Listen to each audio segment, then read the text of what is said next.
this LNI session, or if you call it one, then this also gets an extension of my journey. And this presentation is the presentation of an entrepreneur's life. Of course, it's created by me, so there's a lot of me in this. However, it's also generic for anybody who aspires to be an entrepreneur. Anybody who wants to set sail like that. Seagull, which is Jonathan. You might be seeing Jonathan's name in all over the cafeteria. It's been an inspiration in my personal life. And so Jonathan actually is flying not knowing where he's flying. The flight of the unknown. Entrepreneurship is highly a flight of the unknown. A lot of people are scared to do things which they don't know how to do. I have always enjoyed doing things which I don't know how to do. It gives me a huge high to discover, to find out, to really explore.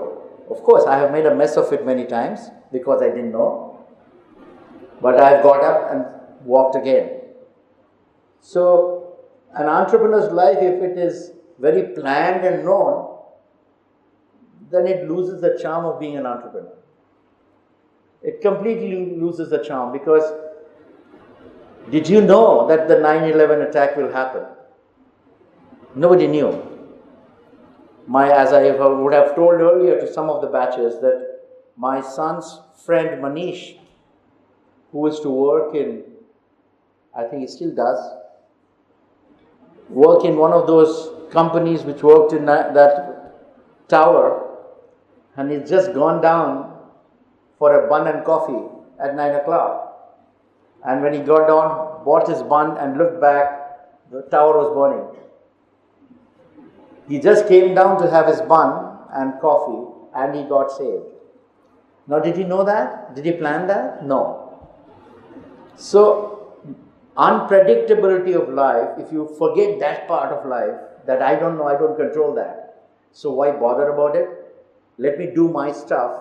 A lot of things goes out of your system. If you start living your life thinking that way, you'll see that you'll have a much more relaxed life, because anyway you don't control that. Anyway you are in no control of that. And that's the first sign of an entrepreneur, when he doesn't bother about what happens to what he's doing, but he has a vision, he has a dream, and he has a path which is meant for himself, and is willing to stick his neck out for that. And if he fails, he fails. That's fine. He'll get up and do again something else. So you will see that journey here, as I have tried to plot for you. This is there in the Globsin website also, I think, no? Yeah? Where is the Globsin, guys? I don't see Globsin. No. Globsin website has got it? Maybe they don't even see the Globsin site website. Just try and see it once in a while. Okay, now I start with the puzzle. This puzzle is actually open only for students, not for others. So others, please do not try to answer this. It's a very, very simple puzzle. There were 3 shops, all 3 of them selling identical goods. Let's take it to be television sets. That's why the background is of television sets. Now, 1, 2, 3. Shop 1, shop 2, shop 3. All 3 sells the same product, different brands. But the product is television. Okay? And all 3 starts one after the other, new, fresh stock. These are the assumptions. Okay? So then the first shop opens. It says, all our products are available at 25% discount. Clear? The second shop opens, and now he knows that the other guy is giving 25% discount to all his products. So he says all products are 50% discount, so that he doesn't allow anybody to buy television from the other shop. And he believes with 50% discount on similar products, he will obviously win. The question to all of you is, what does the third shop do?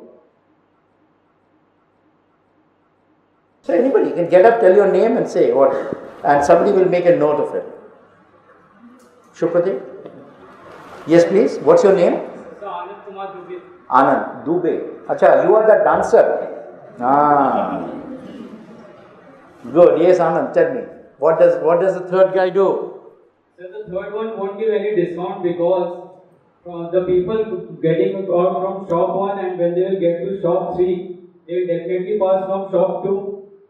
And in shop 2, the shop 2 will only attract customers not by discount but by any other things like customers. They will attract customers that get into our shop, have a look. They will definitely look. If you pass by your shop, you will definitely look at what is there. They won't talk about the 50% discount while going to shop. No, it's not. I'll make the job more difficult for you. By the time the third shop is open, the entire world knows that they're selling at 50% discount. You can't keep these a secret. If I'm selling something at such a large discount, people will come to know. So any guy now entering that area knows that the first shop gives 25% and the third shop gives 50%. It's known. Does your answer change or is the same? It will change, sir. I need to think. You need to think, huh? Very good. Yes. 0% discount. Maybe the customer will think that two shops is giving discount and other shop is not giving discount. There might be some reason for not giving discount. Either the product is very old, or that's why the shop which is giving discount, the people think this shop might have an old product, or the shop is not giving the discount. They might have a new product, new manufacturing product or new material. This might be the reason. Anyone else? Different answer? Thank you, Pure. My name is Anand Banerjee. Omio. Only one Banerjee. Only one. Okay, I will go with Anand Dubey. Same thing, I won't give any discount because You don't have to go with anybody. Tell your views. my view is that, from my point of view, is that I won't give any discount because that what I feel and what I have studied before, there is an old saying by Shakespeare, all that figures are not gold. So from that point of perspective, I would say that if someone gives 50% discount and someone is giving 25% discount, that doesn't mean that I have to Okay, so you will not give discount. Anyone else? So my name is Yuval. In this case, I would like to give nearly 10% discount or lesser than that, and I will go for servicing offer. Just like How will you make people know? I have a beautiful servicing offer. That is what the shop is going to say. Because see, I am the buyer. I am entering the place. I see 50%. I see 25%. What will this shop say? so this shop will say that is buy from our shop and your whole life servicing is free. Like that. So they'll put it in the board. Anyone else? Yes. So my name is Arnab Banerjee. What Banerjee? Arnab Banerjee. Arnab Banerjee. So I will be selling a different product. Not television. No, but it is already, you can't choose that. The part of the exercise is all three shops are selling the same product. You can't run away. That's a good thought. I like the thought, but it's unfortunately that part, unless you say that I will close down my operations and open again 6 months later with a new product or something. I don't know. But now if your date is there, you're opening the shop, you have to decide what you'll do. So, I'm from this Sardar. So, I think since both the shops are giving a discount of 25% and 50% discount, the third shop will give a different thing. That is, they'll set up different benchmark by not giving a discount. They'll think differently by giving the facilities and products, quality. That's fine. The difficulty is how will you communicate that to the mass of people who are walking in? Sir, give some boardings and give some advertisements, like in different, not discounts, different discounts.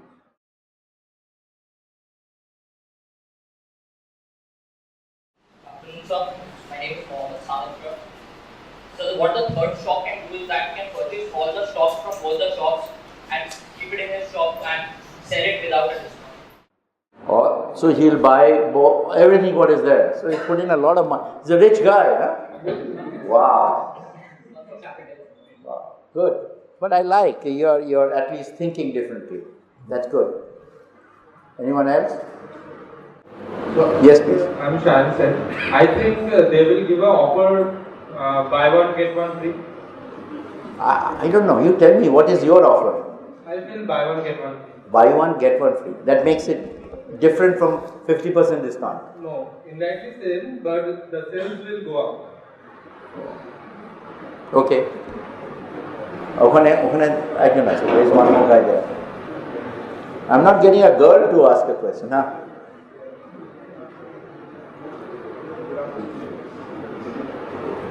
Hello. So I'm Anand Sharma. It's the flat 50% discount.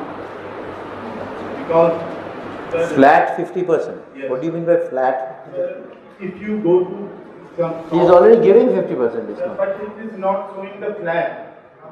It would give the discount in the old shop something like 25% on the old Would you- shop and the new shop. Huh? It's not written there, that means flat. It is flat. If it is, so the registrar is saying, since it doesn't say up to 50%, it means flat. But in today's world, if you go to some shop, if they put the advertisement something like 50% discount, they will give them. I've understood. This is a girl, so let me give it to a girl now. There's nobody, no girl has asked. Give it that. You are there. Okay, go ahead. I would say, Your name? my name is Kirti Yadav. It will be, my holding would be like 100% cashback if you don't like it. If there's a problem with our product. Which means if the product is a problem, he gets it free. He gets it free or? No, are you saying it's free or are you saying cashback? Cashback. Okay. Okay.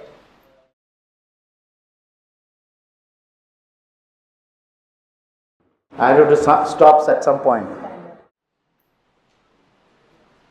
So my name is Kumari Deya. Sir, I think second shop will go for 10% discount and the shop will also provide set-top box services and plus installation charges as well. So if the person will come to buy a television, he can get free installation charge of set-top box that he should be paid for. Fine, I've understood. Take the microphone. That's it. I think that's enough. If you are really interested, you should have put your hands up earlier. So, first of all, this session is a session for entrepreneurship.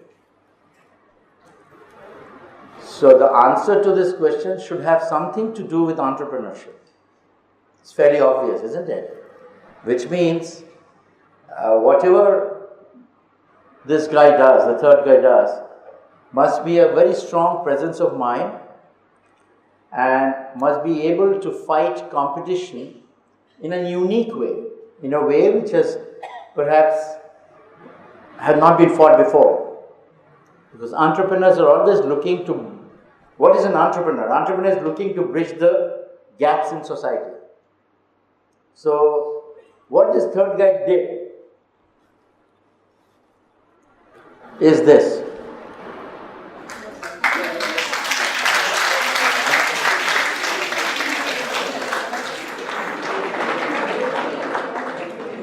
He didn't do anything else. He just said, this is the way to enter. So whether you want 25 or 50, come to the main entrance. Now this signifies that your presence of mind, when you have to fight competition, is extremely vital. And an entrepreneur who is in a vision is continuously thriving to fight that all the time, everything he does. So because here he was faced with a very difficult situation and his presence of mind said, his basic problem was, how do I route everybody to my entrance very very specifically. There's no ambiguity that you will, if I do this, I will give this service or that service, nothing. Very simplistically, make it very simple and straightforward decision.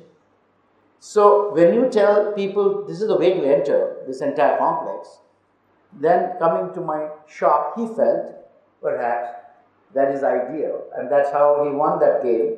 This is a entrepreneurial quiz in many events which takes place when you go for an entrepreneurial quiz. So it's not something which is original from me.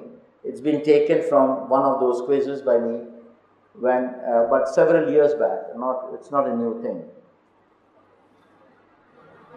When I went to Kharagpur, I was 16 years old, and 16 and a half, 17, we had something called the Technology Film Society.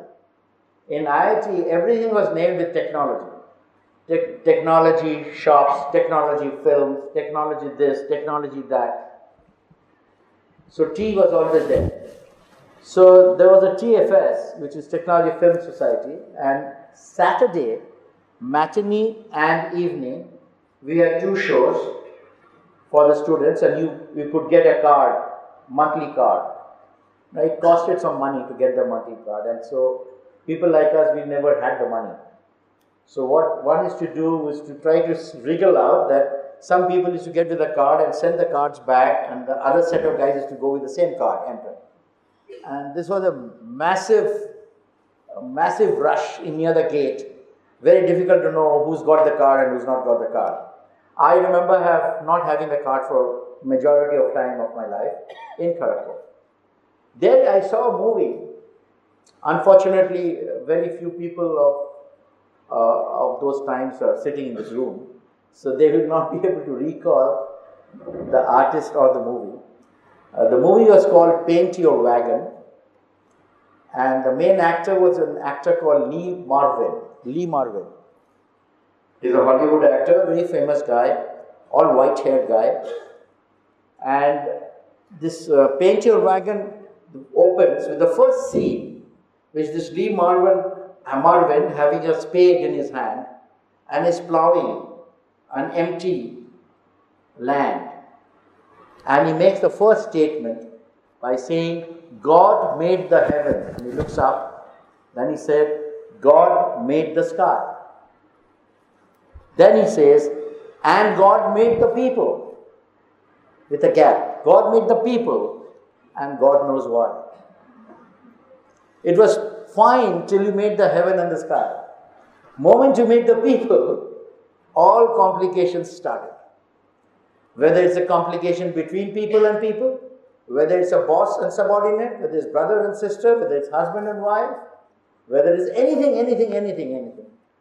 Everything gets confusing and complicated with people coming into the scenario. And this line caught my fancies so much that after so many years back, I'm still using this slide. Because if you go back and make a note of this, you will see how deep this line is. It's very difficult to take it across the face, so what is so great about it? But if you think about it, and you'll see that anything and everything we do in life, including what I'm doing right now with you, is people to people. And any success or failure we have in our lives is people to people. So people are extremely important in whatever you do. So do not ignore that in your life as you start your life. Always remember, dealing with people, whoever they are, is the only thing you do. And if you take that very seriously, then all your dealing with all kinds of people gets importance, gets an identity. Whether it is the director of the school, or whether it's a teacher in the class, or whether it's a friend in the class, or it's your parents, whether it's your girlfriend or boyfriend, whatever you do, they're all people at the end of the day. And that's what we deal with throughout our life, and that's what you're going to deal with throughout your life. So please give importance to dealing with people.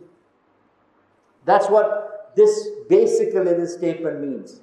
That don't Don't ever take it easily. That, oh no, that guy I can handle. You don't know him. How can you handle it? You can't. You have to think about it. Which is, you're going to make a call, think about it. You're going to want something to be done, think about it. You want to do this, that, the other, think about it. Try and, that's the only thing you will do in your life. Please remember this, because in your entire professional world or even personal world, people to people is about 90% or 95% of what you do. Do we give that much of importance? We don't. We don't even think. If you start giving it importance from today, you will see your manner, your character, your dealings, everything will have a modification. You will change. If you give it importance, you'll just stop and think and then do. And your life will be totally different if you do it that way. So please do give importance, because God made the people. And God knows why. You don't know why. But you have to deal with them. You can't lead a life without dealing with people. There is nothing in this world you can do without dealing with people. So much of effort is being made for robotics and other things. But the robotics is made by people. Everything you do is with people, for people, and by people. And that is the key thing in your life. And let us keep giving importance to that.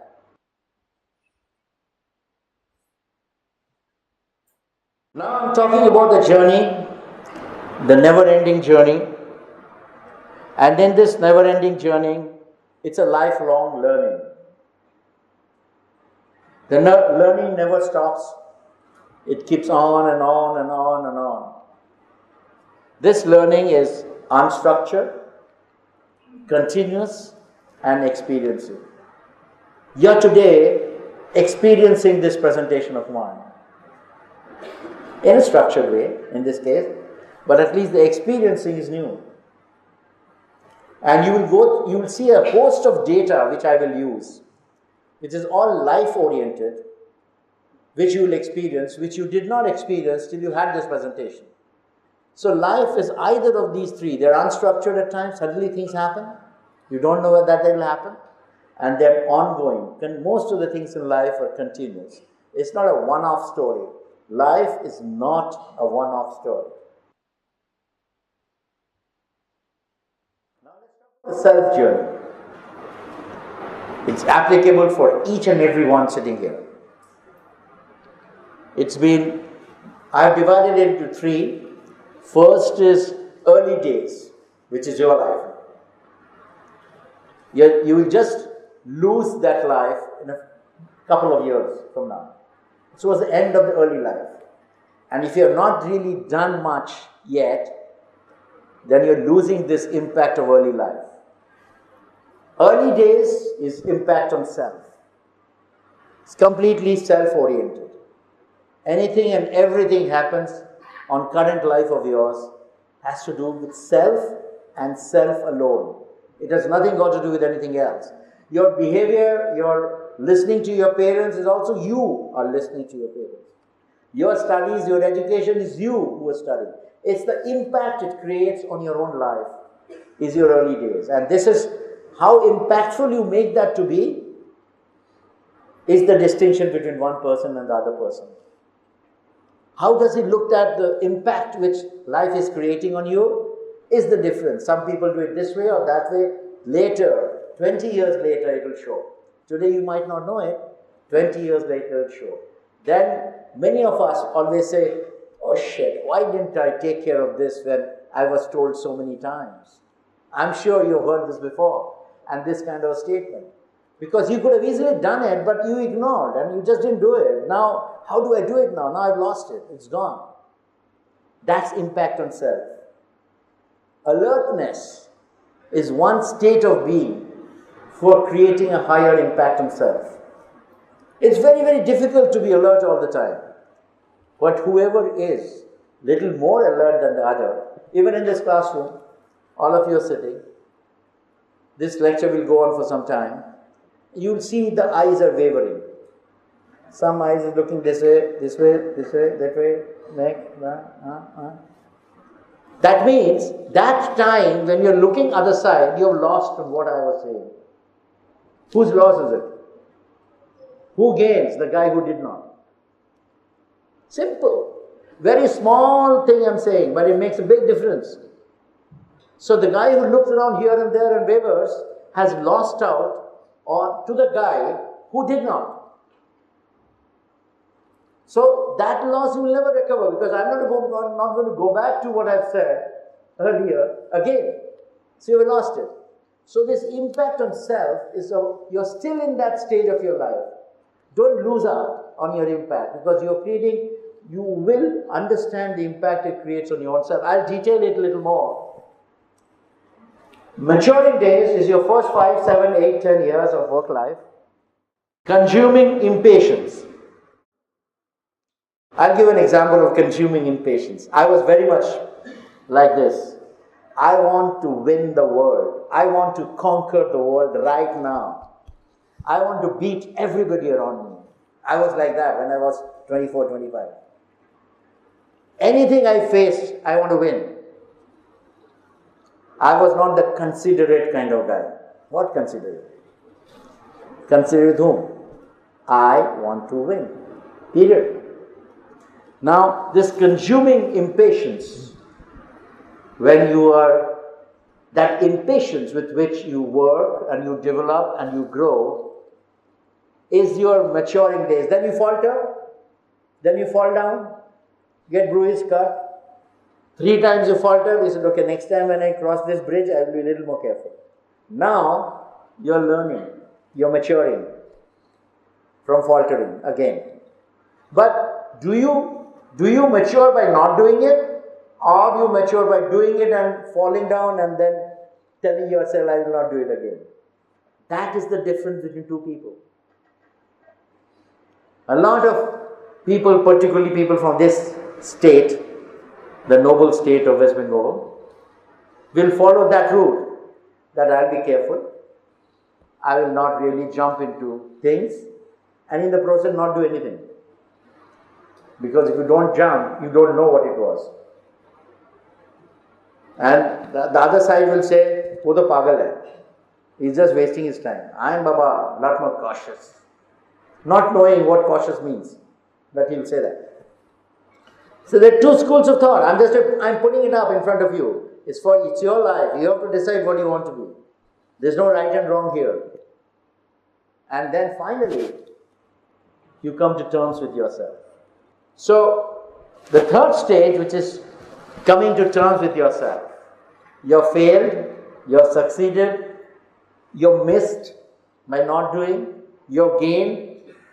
All the things have happened to you, let's say by the time you're 40, 45 years old. Then you've come to terms with yourself. Now you know, these are the things I do reasonably well. These are the things I will not try and do. These are the things I will accept. These are the things I'll still try and do and keep pace with it. You're coming to terms with yourself. First was your own impact you would have created on self. Then you have the consuming impatience to really, really do and go for everything and anything in your life. And then coming to terms with yourself. These are the 3 stages of self journey which we have. You can test for yourself from your own life and from your experiences where you are exactly and how you are handling it today. Everybody will have a unique story, a very different story. But at least one thing you don't say, that sir, my case is different. Don't say that, please. There is nothing called my case is different. Everybody goes through similar stages of life, and these 3 stages you will have to go through. Like here, my book, I don't know whether you guys have seen this book. I have it written in the back cover. It says, the all or nothing attitude. I'm writing about myself. The all or nothing attitude, the consuming impatience that characterized the first years of my career has slowly given way to near philosophical acceptance, even gratitude for part achievements. I was never happy with part achievements. I want to get the whole, complete, or entire world. So, that characterized the first few years of my career has slowly given way to near philosophical acceptance, even gratitude for part achievements. They have now mellowed to become a patient traversing of hills and vales, of expecting triumphs and successes in sparks and flares, not a raging forest fire. Life is always not a raging forest fire. It's burning. Every place is burning. That is the consuming impatience. Let it burn. I will go through it, because I want to win it, even if it rains. That mellows down to philosophical acceptance and gratitude for part achievements. They have now mellowed to become a patient traversing of hills and vales, of expecting triumphs and successes in sparks and flares, and not a raging forest fire.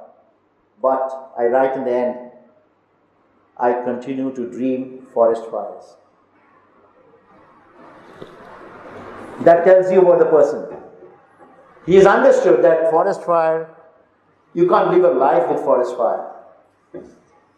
But you still wish there was a forest fire. This characterizes the person here. You can see your character, your persona.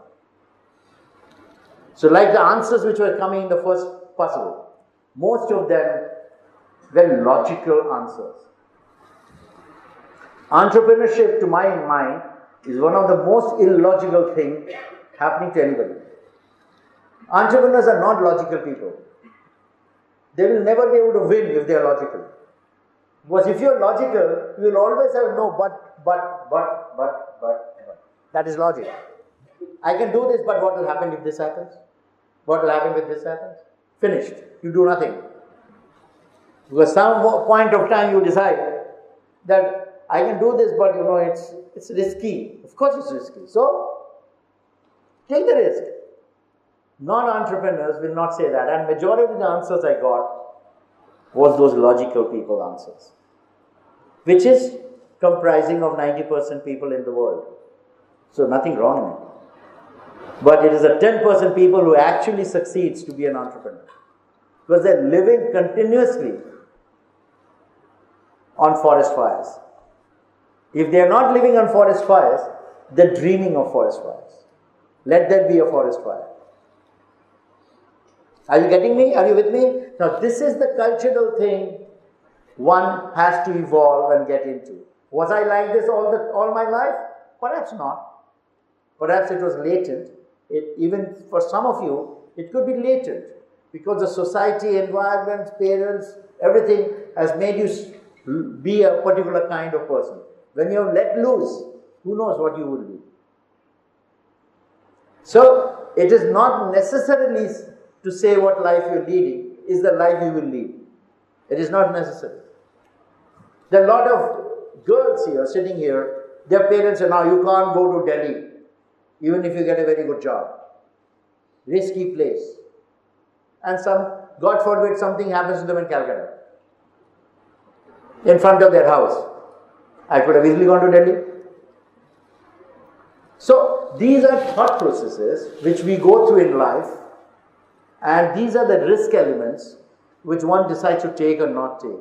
I remember when I went to Cleveland Clinic to get my cardio test done in 2010, when I had my open heart surgery in 2010, the doctor said, you've got two options. Yes, you have a problem in your cardiac exercise. If you want, we can operate it. It is pretty simple. For us, for Cleveland, it's pretty simple. And we can get your operation done. But it's not a must that you have to go through the surgery right now.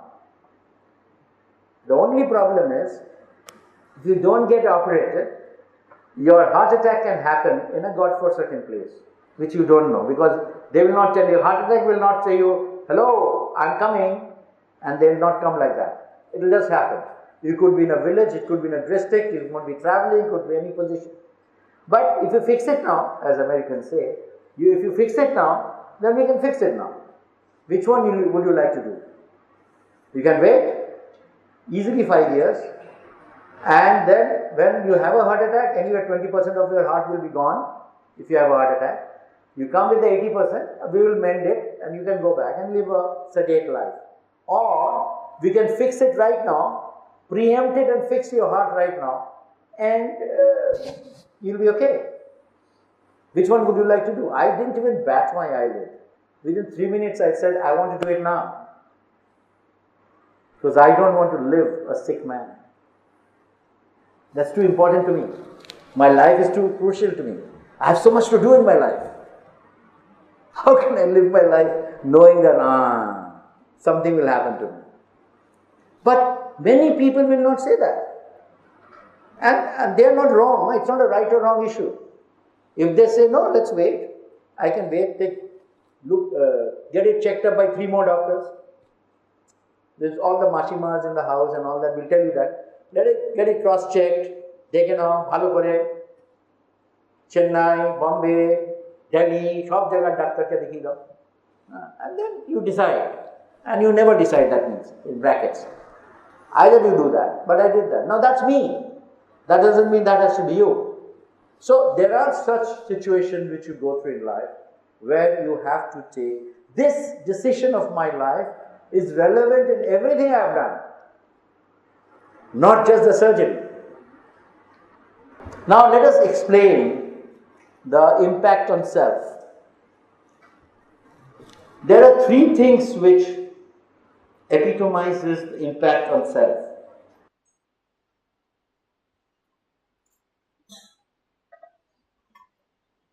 These are very important things in life, extremely important. And I'll give you examples in each so that you understand very, very clearly what this means.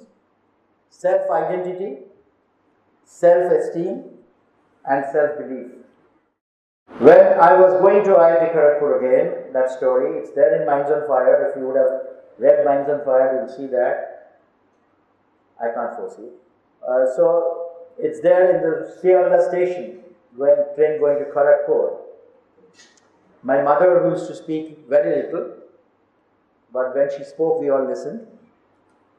She called me on the side and she said, Bikram, you're going to a place where everybody will be better than you. Learn to identify yourself. And that is when she said the golden line, which I've said it in at least 200 presentations of mine in my life, and I followed it very religiously.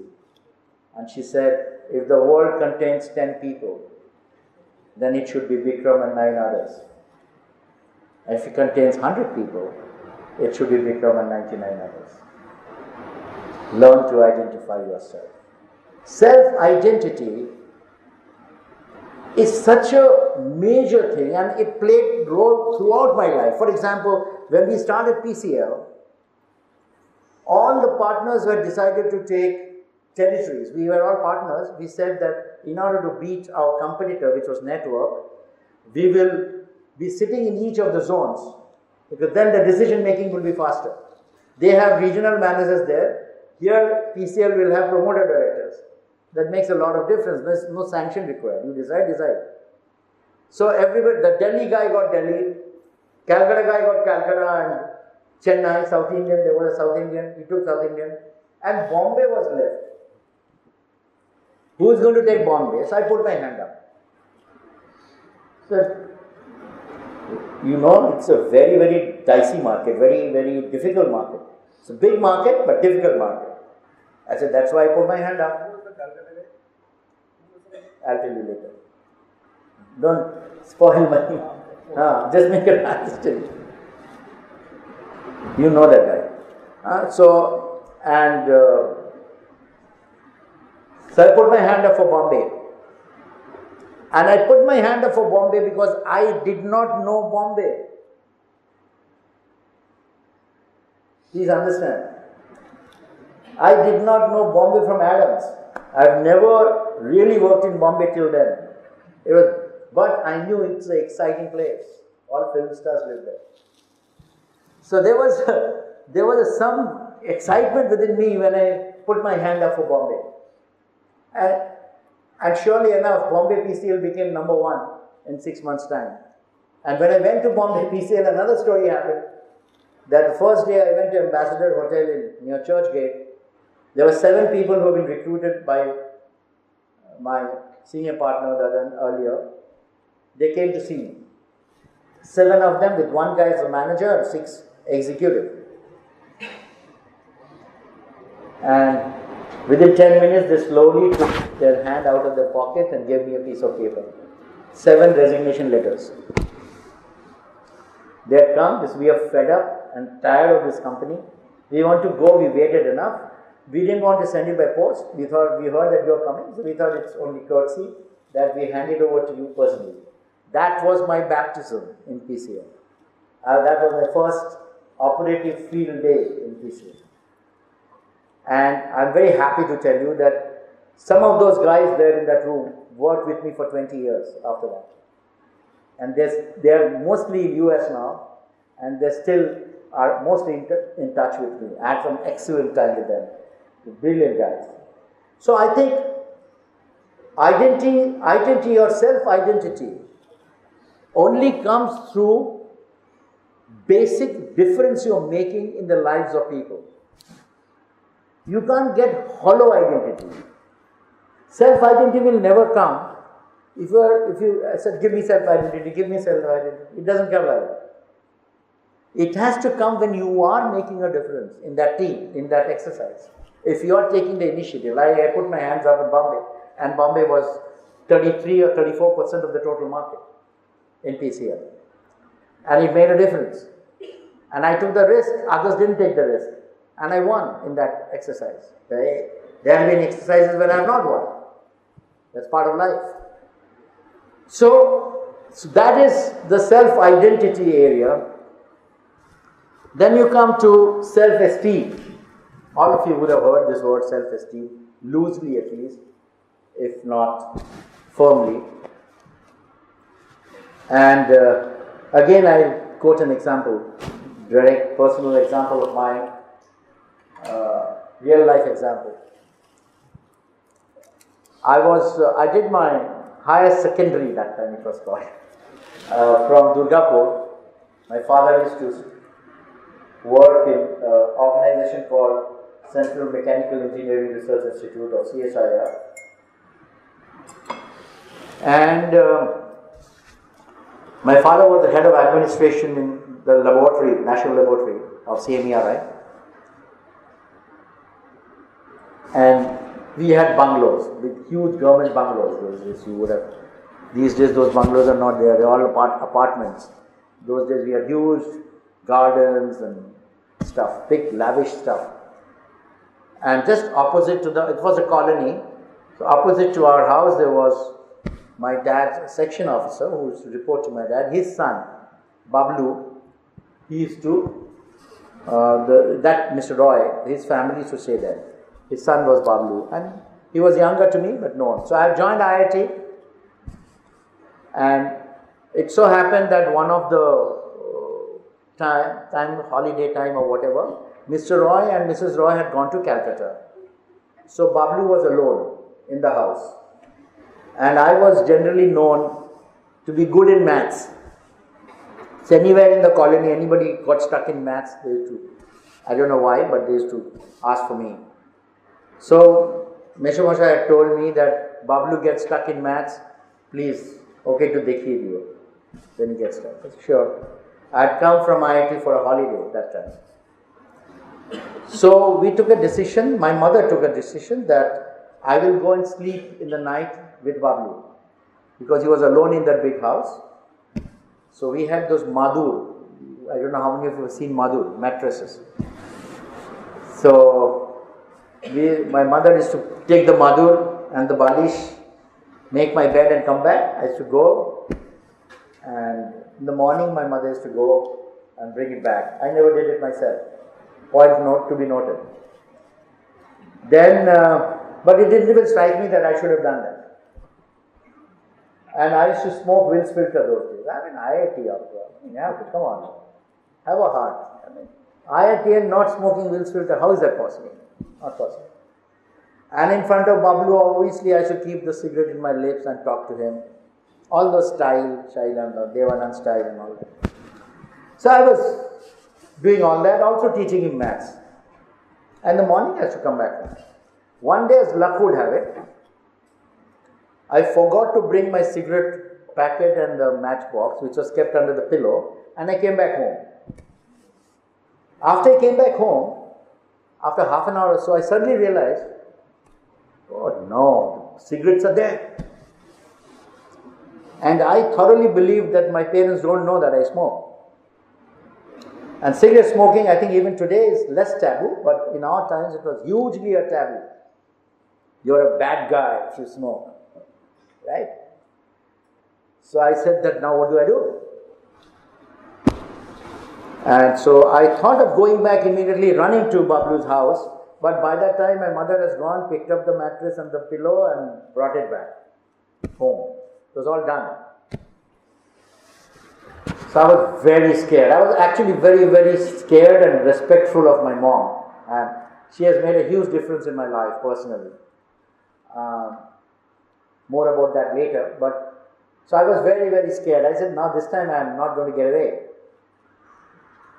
Then I came to my room. I had an individual room to myself, big house. So I went to my room and I just pulled my drawer, my desk, study desk and drawer, and I found the cigarette packet and the matchbox very beautifully, neatly kept there. And I quickly pushed it back. So I said, oh shit. I mean, she has come, she has kept the cigarette packet quietly and she's moving around in the house. No expression in her face. So I was just waiting, when will she call? When will she? Let's get done with it, finish it off. She didn't call me till the evening. Then in the late evening, Shondebala, she called me in her bedroom. And she was sitting and she said, sit down. And she told me that Bablu looks up to you. You are his hero. He wants to be Bikram in his life. He just has a huge, and he's totally enamored with you. So whatever you do, he will copy that, because that's how good students do. You're also in IIT. That's how the good seniors do, good elders do. I have absolutely no problem for your smoking, my mother said. No problem.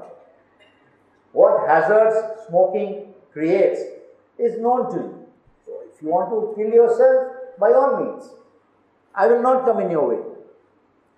That was not the kind of mother I had. So she will tell you, kill yourself by all means. But that's your decision. You have decided. But I will tell you one thing. You have no right to create a wrong impression on the mind of an impressionable boy. I will not allow you to do that. Because you're setting a wrong precedent in his life, and that's not correct when he looks up to you so much. You can't do that. You just want to smoke, want to kill yourself, want to live in the hospital, please go ahead. I'll not say anything. But you can't do that to a young boy who hero worships you. So all the second year students sitting here towards first year, and all the first year who will be second year tomorrow, this is an example of self-esteem, which she had built in me so beautifully in that evening, that after 40 years, today I'm telling you this vividly, and I get goosebumps when I tell this to people. And that discipline which she inculcated in my life has been there throughout in my life. That one simple thing, she said, has been there. So this is an example of self-esteem. You want to retain your self-esteem, you have to act and behave and do as such. That's very important. After that, it is for the other person to act and do and behave as they want to, their upbringing is. Third is the self-belief. There are plenty of examples of self-belief. For an entrepreneur's life, self-belief is everything. And I will not get into the detail except by saying that when I went out into the world market, our company PCL was in those days running a debt of 50 crores, 50. In 1991-92, 50 crores is equal to 300-400 crores today, if not more. And there was no way the company would have been saved. There was only one way. If we got an export order where we can have a huge advantage of taxes if we manufacture and produce and sell domestically. I'm not getting into those details. If I discuss Dell order, I'll discuss that later. So that's how I went abroad and I came back. I had that belief in myself that I can get it done. I can do it. Today when I write my memoir, some of my old friends are writing in about me for the book. I requested them to write whatever they have. 99% of the people are writing about this Dell business. You said it and you did it, is the essence of that whole story. 50 million in those days will be equal to what, 1,000 million, $1 billion order contract today. Hardware exports. It took me 9 months to get a single deal, 9 months in Austin, Texas. But I have tremendous self-belief. I didn't even look the other side. We are making a lot of noise about this guy called Donald Trump today. Not so positive. But this guy, when he went bankrupt, he completely turned his company out through self-belief. Early days, much early days, 30 years back in his life. And if you read his book, you will know, earlier book which he wrote, he had absolutely, completely in debt and no money. He turned it around completely, purely through self-belief. You give me the business, I'll do it for you. And he did it. Same thing here.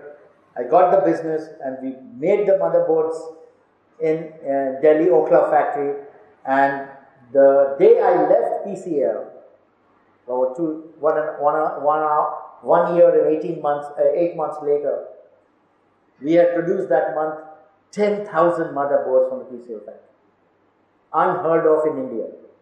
We are making 15 motherboards before the surface mount technology plant we had. I took it from 15 motherboards to 10,000 motherboards. Just imagine the scaling up, purely by self-belief. And for Globsinites sitting here, I would say we got the MBA also purely by self-belief. Purely. The data did not matter to me after a point of time. There's enough reason for us not to get an MBA. It didn't matter. What will I do with the data? I know the data by and large, what is there. But I have to get the MBA. So self-belief can do a lot of things as long as you know that your cause is right. As long as you are not doing it for your personal self. You are doing it for community, society at large. And you're doing it for the welfare of others. If you have tremendous self-belief, you can kill anything. I have got my sister-in-law whose cancer we have cured. Purely by self-belief. No medicines. So self-belief is a phenomenal science, and if you possess that, you can do wonders in it. But the belief must be true. There cannot be any fraud there that in the belief. It has to be very, very true belief. Then you can do anything you want to do in life. A lot of things you can do in life. So these are the 3 things on the early days, impactful days. And this is a very vital part of this presentation, because once you can construct the early days, your days after that becomes very easy. So if you can build your life on these bases, then tomorrow you don't need anybody to tell you anything. You're solid. You're absolutely rock solid in what you want to do in life with yourself. I just pray to God that this presentation helps you in some way to understand what identity, esteem and belief can do to you. And how do you build that? You had a guy sitting in front of you who had built that himself, telling you this. So this is not something which I have read in books. This is real life practical things happening with myself. I get away with murder today. I didn't murder anyone, don't worry. But What I mean is, because of this self-belief, my conviction in what I do is so high. I've told many people in my life that we need not be as big as Infosys is, but we are equally good in what we do. What makes you say that? What is that self-belief which makes you say, don't underestimate me? Fine, I might not have the P&L showing 6 zeros in my balance sheet. But don't think we are not good. We are good. We know what we are doing. I tell my students, some very immature early students, including some sitting here, who will criticize Globsin in front of a third party. Like if there is academic council, people come, they talk ill about the school. No, sir, but everything is nice, but the fan should move faster. Something like that. And academic council people will come and say, Mr. Dasgupta, but the students were saying the fans doesn't move fast. So this kind of stuff. But, if you have self-belief, you can fight everybody and anybody in this world. Nobody can stop you if you know the cause is right. The cause has to be right. If you are saying the fan should be faster for the benefit of hundreds of people sitting here, sure, it should be done. And I remember recently there was a power issue here. I was not here, I was outstation. And I frantically called the director and I said, you have to report back to me by 6 o'clock that by which day the power will be up. And he came, and then 2-3 days later, there was a major issue here which we faced. But if we do not respond to situations which we face in life, there are hundreds of people watching you. Always remember, don't think people are not watching you, you will get away. You will never get away in life. Never. They might not tell you anything, but you have not got away. But if you have tried and not been able to be successful, they will not mind, because they know things can happen. But how did you respond to the situation is the key issue. That's what I keep telling Globsin, that I'm not here telling you that you have to solve every problem which we face. But your source point, which is your intention to solve seriously, must be there and visible. Not only there, it must be visible. Once it is there, people will give you time. People are also considerate. They will also see that you are trying very hard to solve it, and they will give you. So remember, in life, you're not required to solve every problem, but you have to be responsive to any situations in life. Because 7 out of 10 people will not try. When I sleep at times, I used to dream that when 7 out of 10 people don't try, and the 8th guy tries, the customer must close his eyes and say, this guy must be from Globsin Business School. That's my dream. And I will live till that dream is there. That's my motivation to run the school. I'm failing left, right and center today, no problem. But my dream is not changing. My aspiration is not changing. It is still that same aspiration. Maybe from 4 I have moved to 5. Like this agent business we do. 6 years back in MBA, in a business school, we had 85% students joining us through agents. Today it's 8%. Another 2 years it will be 0%. And the only one thing I had to tell the students, that why are you lowering your self-esteem by telling another guy who is not interested in you to make you get into my school when you can walk into my room? Why do you have to do that? You think he thinks about you? He worries about your career? He's passionate about your life? No. Then why the hell can't you walk in yourself? This is a menace which all of us collectively must solve. You can't hoodwink people all the time and say, I'm doing a big deal and I know those people so well. BDG was actually my father's friend, you know, so that is why I got you in. All those kind of nonsense. So, again self-esteem, again self-belief. So, you try and see how these things make so much of difference in your life. Huge difference in your life it can make. You might lose, 1 or 2 times you lose. Sure. But you don't lose heart. If you know that there is one person in this campus who will listen to you, go to that person. Write to him that I've heard a lot about you and I'm told that if there is an issue, you will listen to. And I believe, on the other side, that you don't have to give the solution to everybody, but you have to listen to everybody. Everybody doesn't expect solutions from you, but everybody wants to be heard.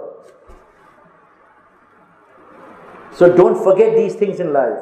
They're going to make a difference between the left-hand side person and the right-hand side person in life. The maturing days after the first round. Classical Kolkata. Breaking the twilight zone. Breaking the twilight zone, what does it mean? Anti-risk. Bengali household is totally anti-risk. Like Sudhanvi? They don't bother what I'm sorry to say this, their sons and daughters are thinking. They are always telling their sons and daughters what they are thinking. That is why the parents are going away from them. That is why the sons and daughters are going away from parents. Otherwise, I can't believe that the youngsters will not listen to their parents. If only the parents listen to them, youngsters will listen to them. And that twilight zone has to be broken. That is why youngsters go out of home and in order to pursue their dreams, in order to do something different, something which they really want to do in life. And they are told you can't do this, you can't do that, you can't do this is not possible, this is not good, this is very bad, all the time. At the age of 21, you need to be told all that. You don't love yourself? You don't like yourself? Yes. You might not have the experience. Fine. Take the data. Listen carefully. Take the data. Then act on it yourself. Unless you break the twilight zone, entrepreneurship is unthinkable. Unthinkable. One of my friends said this, that if all the people thinking of becoming entrepreneurs became entrepreneurs, then this world would have contained only entrepreneurs. Nothing else. Because at some point in time in their lives, everybody goes through this thinking, feeling, that if I only had this by myself. It doesn't happen, that's not practical. When you become an entrepreneur, when you want to become an entrepreneur, either you become or you don't. You don't think of becoming. It's not a thinking process, it's not a gradual process. It just happens. I remember my secretary, many years back, not Sharon, many years back, my secretary once asked me, "Sir, I'm loaded with so much of work. What do I do? So much of work coming." She was nice to come and tell me that. That's the first point. So I asked her, "What do you want to do in life?" And we went into a discussion. Then I told her this, just link yourself with your life. You will never have to work even once in your life. Think, this is the essence of this presentation. Link self with life. Sachin Tendulkar is a beautiful example. Link self with life. Didn't he make money? He did. Tons of money. What did he do? He just linked himself with life. What he was passionate about, he made that into a career and worked on that very well and did that very well. Any of you sitting here can link yourself with your life. You don't have to work for a single day. A lot of people have told me in my life not that I have done great stuff, but I have done little bit, that why do you have to start another business? My wife is the first one to tell me, oh no. তোমার এত তো মনে শান্তি হলো না? দেশ তো চলছে সব কিছু, you got everything, God has given you everything, then why do you have to start another greenfield, again funding, again banking, again recruitment, again infrastructure, again. Hello. I tell her, tell me a better thing to do in life. I'm enjoying this. I enjoy work. I enjoy entrepreneurship. I enjoy a life like this. So I'm enjoying. What's your problem? If I'm enjoying this, then what's your problem? I can't come out with, and I've tried, let me tell you. I couldn't come out with a single thing where I get more enjoyment than work. Not a single thing. I have heard even a Harvard professor telling once that work time, study time, pleasure time, family time. Then I said, all these four are only one time for me. I don't have distinction between these four. Because work is pleasure for me.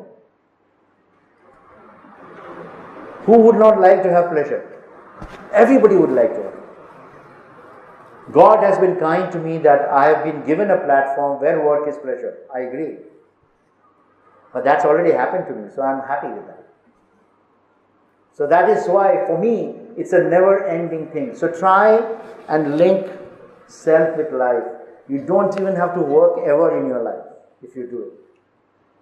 Everything will be happy and pleasure.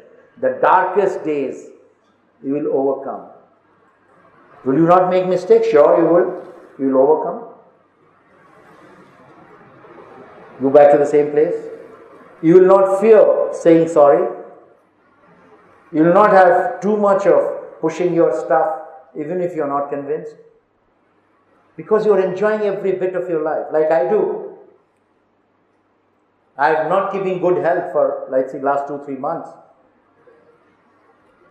This morning I've got phone calls from both my sons and my wife. They are not in town. My wife is not in town. And all of them have said, and they've now taught Sharon what to say.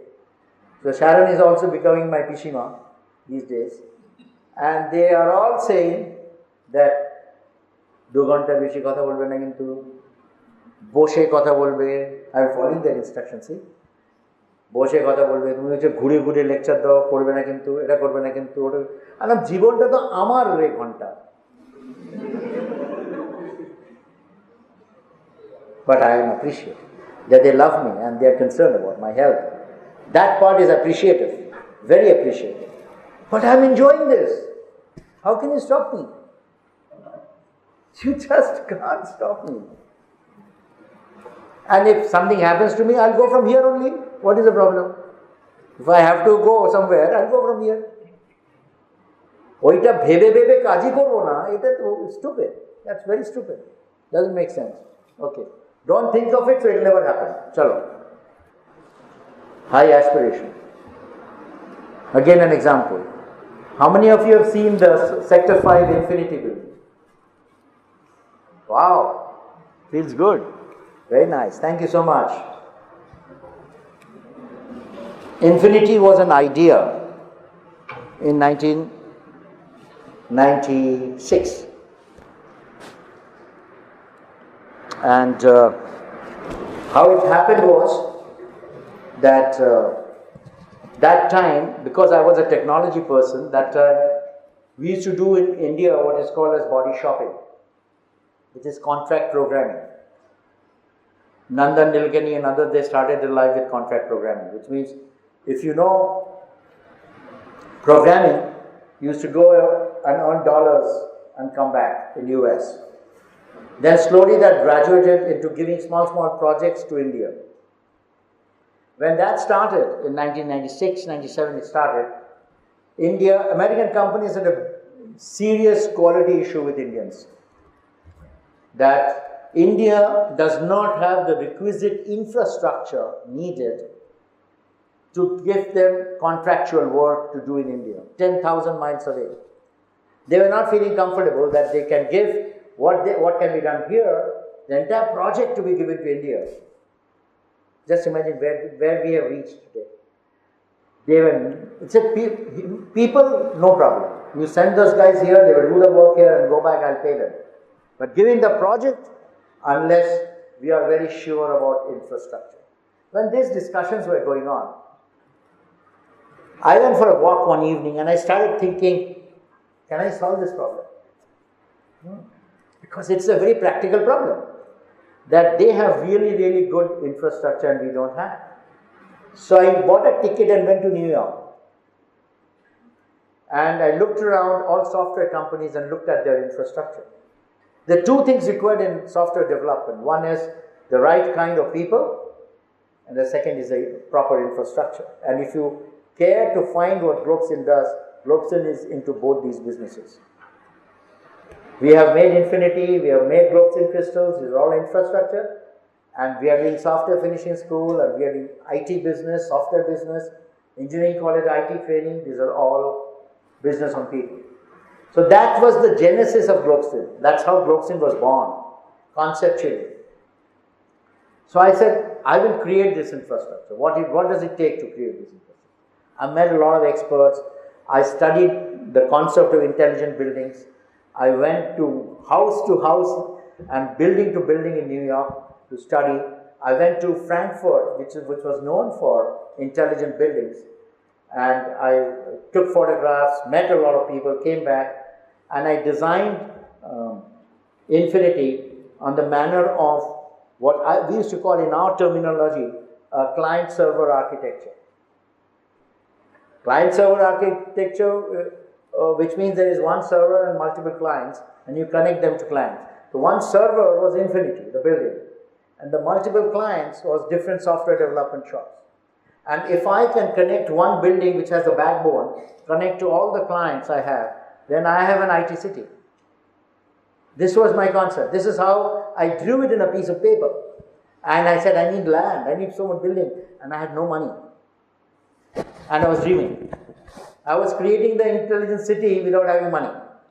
And at a very, very small level of calculation, I got into about 500 to 600 crores to do it. And I said, we'll think money later. First, let me develop the concept. And if you see in Infinity building, it is exactly the server of the client-server architecture. I'll give an example. People who are interested in technology will like this very much. One of the elements of Infinity's main strength is power. Power is a raw material in information technology. It's not anything normally getting this thing. It's as good as people. Power and people. These are the two things you need. Power means raw power I'm talking about. So I met the West Bengal power minister those days, Dr. Shankar Sen. And he was a professor in B College, Shibpur, communist leader. And I invited him to come to my campus. And I told him what I want. So he said, fine, I will put a grid in your building. So you don't have to go to WSAB. You can get your own grid here. And I'll connect the grid directly. And from there, your people will get uninterrupted power. So I sorted that problem out through the minister. And he did it because I was doing something novel and new, not because of any other reason. He didn't know me from Adam. People say, you must be knowing him, you must be doing this, you must have fired him, you must have bribed him, all kinds of stories. People who don't work and don't use brains to work, they talk like that. So I have used my brains to work because I didn't have money and I was highly aspirational. So we did that whole thing of power in Infinity. And we then created, those days, today you have this 32 Mbps and 16 Mbps and 2 Mbps and 64 kb, right? 64 kb was the line of internet. So we had a rack which had 2 Mbps board cards kept and 16 of them to give you 32 Mbps. And there was no money to buy 32 Mbps by one single company. So what I did was I used what I called as the cafeteria approach, which means in Cadbury's chocolates, you would have seen these refill packs. So I should sell it like that to the customer. So I have this refill packs. So I have 32 Mbps. You can buy only 2 Mbps, which is a refill pack. I'll put 2 Mbps there, and 16 customers can give me 32 Mbps. Or you can take 4 Mbps and get that. Look at the way the selling was getting done. And there was no barometer, and nobody told me this will make you sell or not make you sell. It's all come from inside. I didn't know from Adams how it came.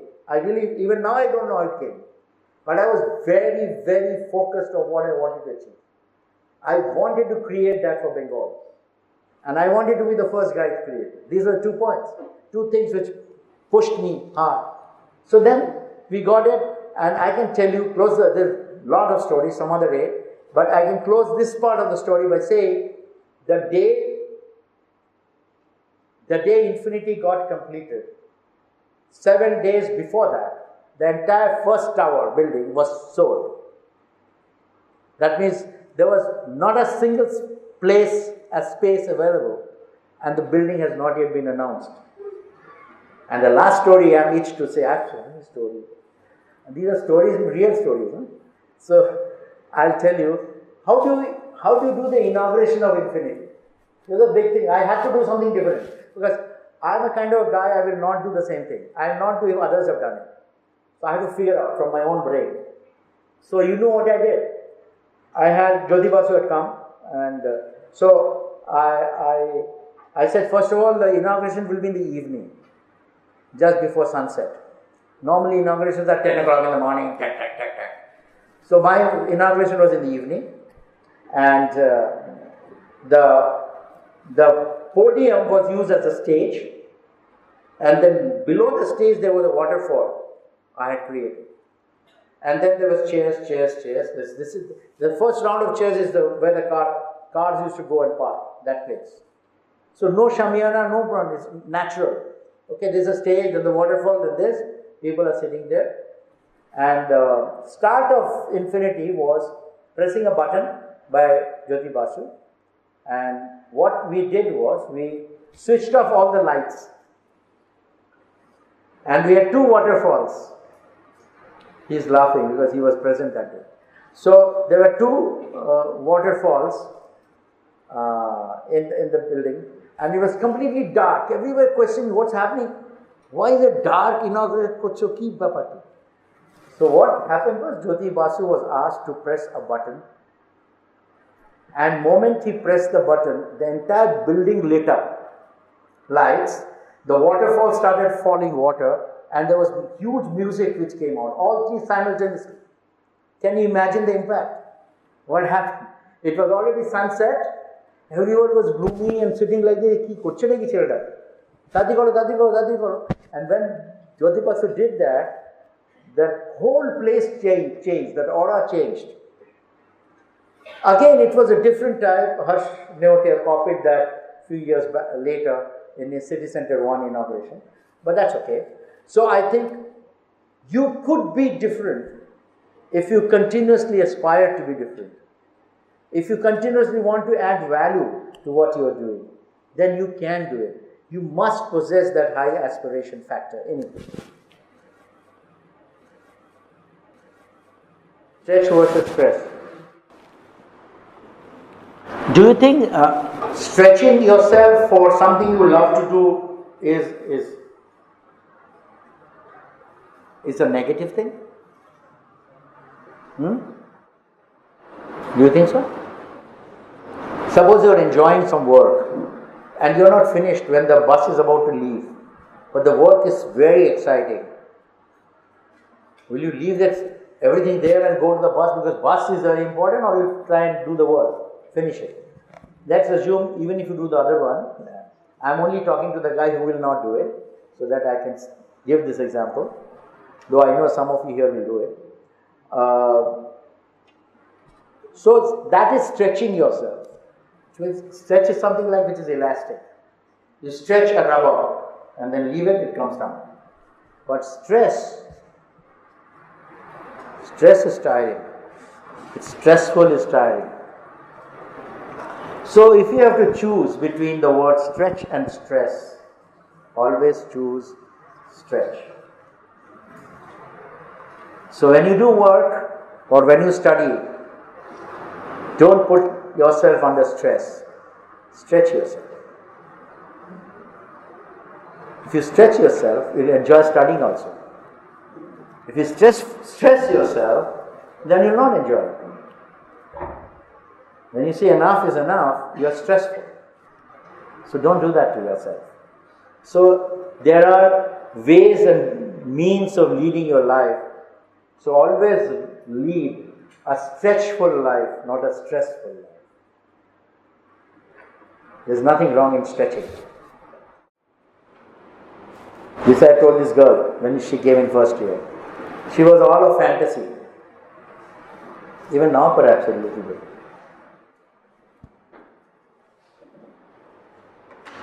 There is no point fantasizing in life.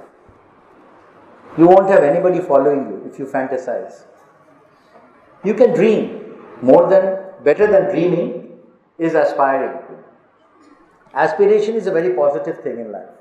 High aspiration. So you dream and convert. This is what industry people used to talk about me. This is one guy who dreams and converts. But we don't ever fantasize. So all this happens in your maturing days. And you have to learn the business process yourself. Every aspect of as if you read Michael Dell's biography, he says, one of the best days in my early days of entrepreneurship was the day my accountant resigned. I learned accountancy. So, once you learn the business process yourself, you are in control of what's happening.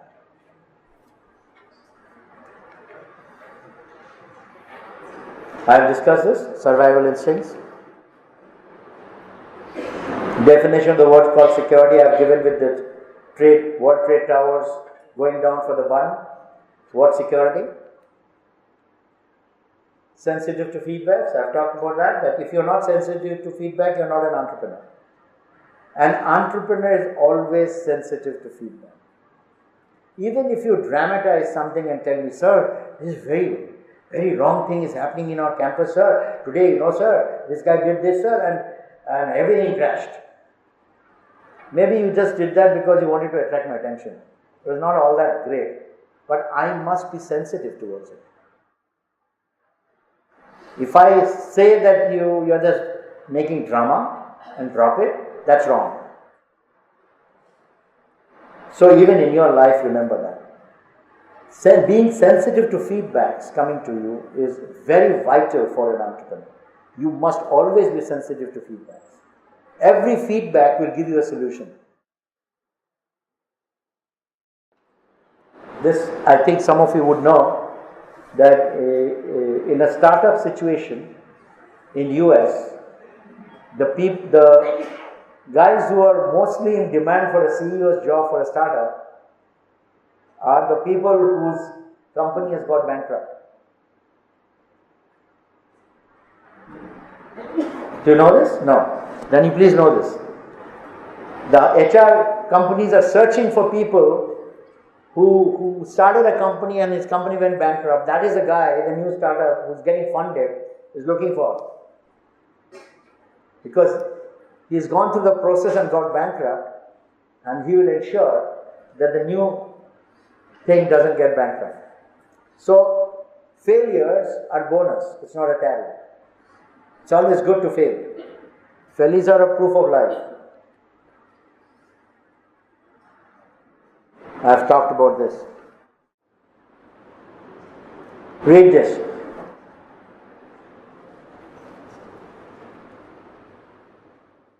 This should make you feel better in life. Yeah? If a man says he hasn't failed, he's either a genius or a liar or a fool. Or of course a vegetable.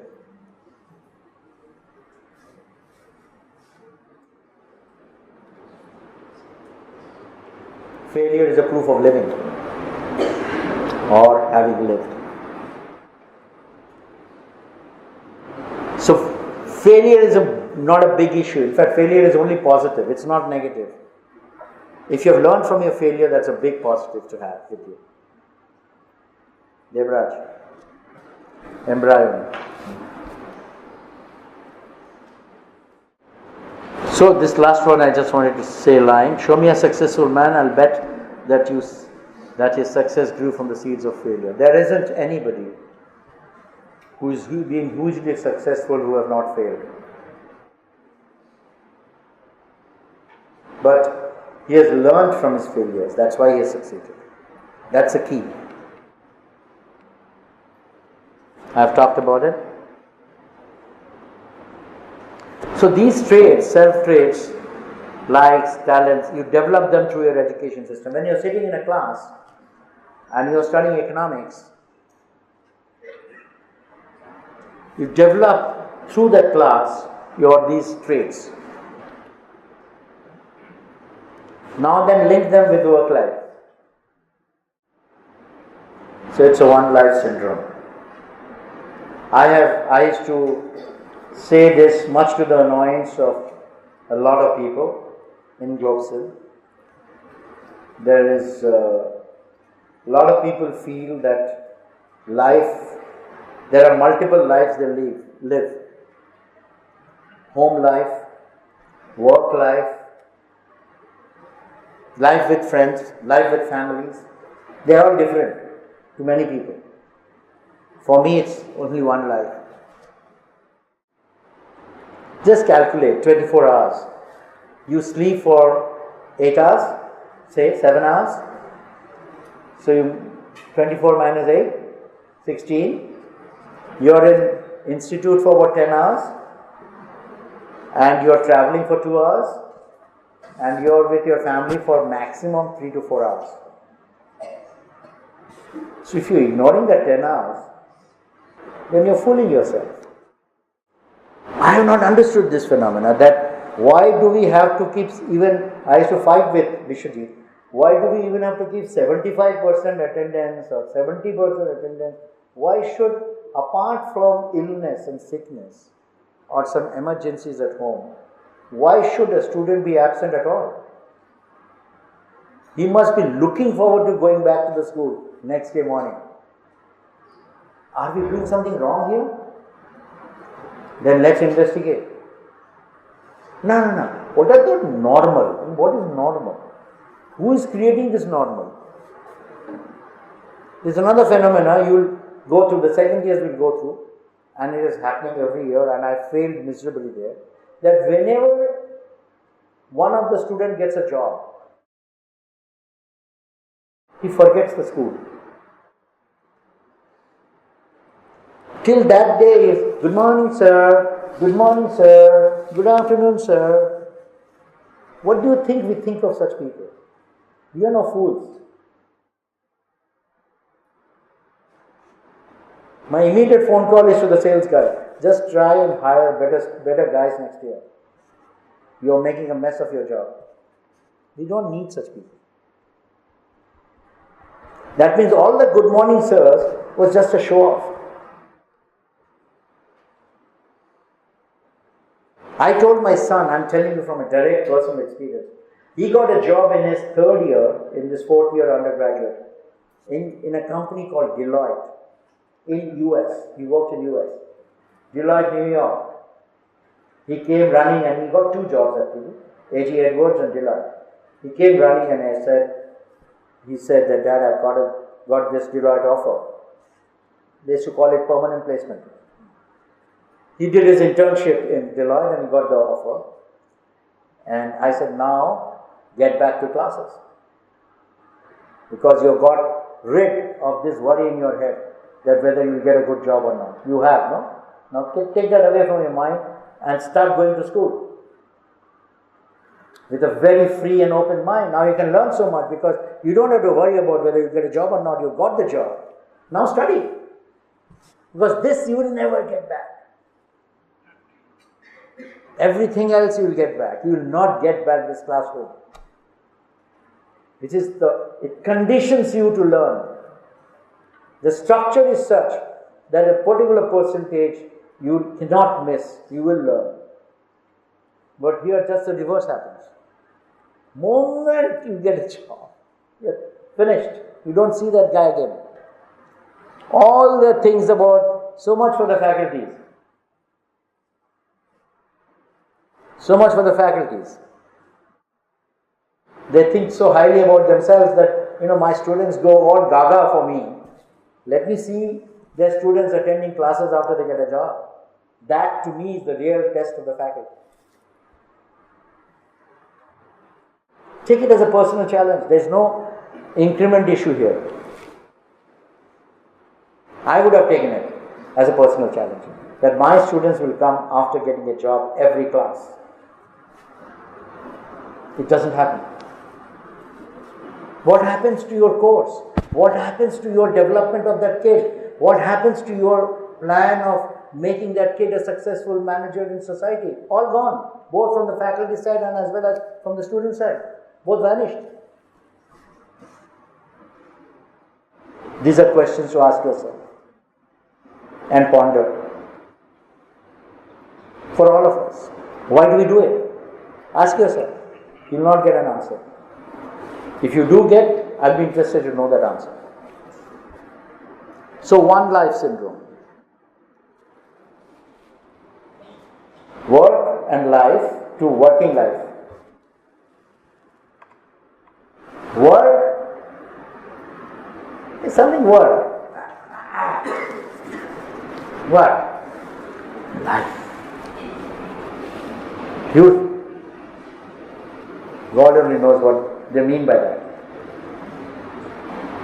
If you combine these two, you get a working life. And I used to explain this in earlier L&Is, I remember, with the chashma concept. So you just put the chashma on and this is your life. You can see everything, work also, life also. You can enjoy both and make it a working life with chashma. Use your chashma to have a working life. I can tell you, I've done that in my life. Personally, I've done that. So, it gives you a beautiful high. I had a friend of mine in Delhi many years back who used to smoke but never smoked at home, and he was under the impression that his wife does not know that he smokes. They sleep in the same bed, okay? And they still feel the wife doesn't know he smokes. I told him, what kind of life are you leading? What is this life? What is the point? Either you give up smoking, that's a good thing. Or you, because your wife 100% knows you smoke. She doesn't say anything, she's a nice lady. That's about it. Na na, jane na.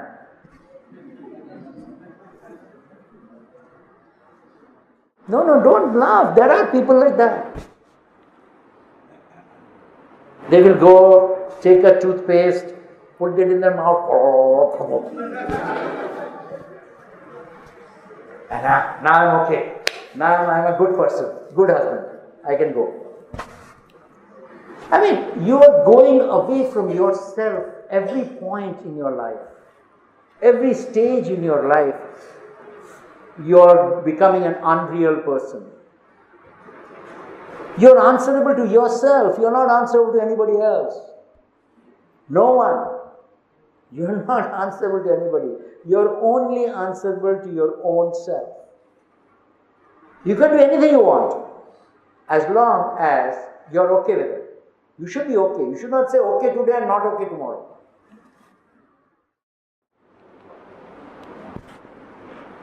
Read this. I wish all management professors follow this. And this will be the norm in future for management education. The theories and the books will be all thrown to the dustbin. Doing it right will be the key factor, which means learning will be the key factor. And in order to learn, whatever has to be imparted, including theory, will be relevant. So your curriculums are undergoing a huge change today because of this phenomenon. If you go with this logic, if you go back to your courses, you will see 40 to 50% of the courses you can throw into the dustbin. There is some part of the course where the theory is used for practice, for knowledge. Keep them. All part of the theory is not used for practice. Because the theory was written in 1940 or 1950 or something. There was nothing called management those days.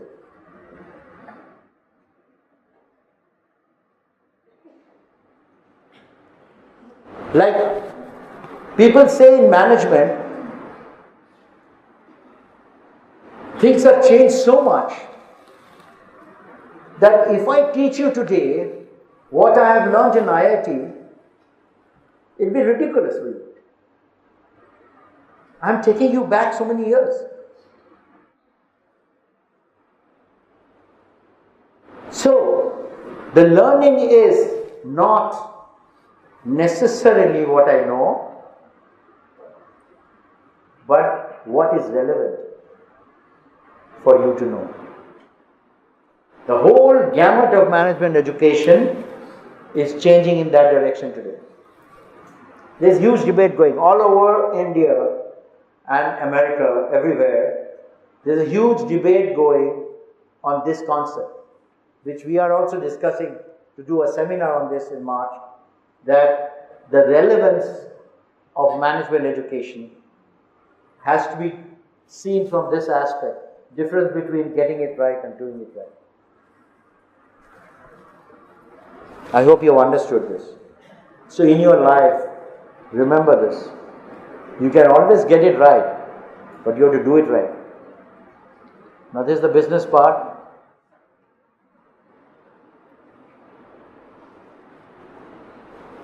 করবো কি করবো না করবো কি করবো না করবো কি করবো না যদি ফেল করে যায় তাহলে কি হবে? This question nobody has been able to answer so far. So don't even try to ask this question. I'll give you a more complicated one.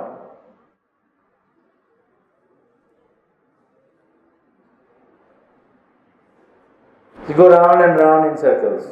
First was left or right, so it's a little easier, 50%. But in a roundabout, what do? You go round and round. So this is where your intuition, your all those things come in. This is a Chinese proverb. Whole of China is like this. It's better to be a head of a chicken than be the back of an ox. It's pure entrepreneurship. I talked about this high aspiration factor. These are very, very serious attributes of an entrepreneur. Aspire, conceive, and dream. Be real. An entrepreneur is always real. There is no space for a dreamy world for him. Jodi ami kintu ami. Life is full of negativity. You have to fight to live. Amake keno bollo? Will not work. People will say what they have to say. You will be focused in what you have to do. They will say lots and lots and lots and lots of things about you, including your character, your traits, your everything.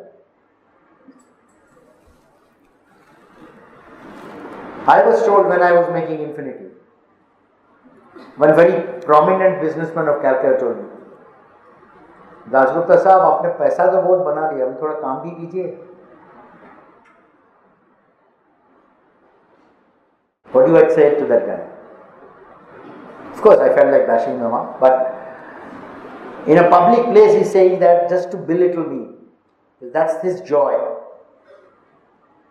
I realize he has a pain which needs to be healed. Otherwise, he will never say like this about another person.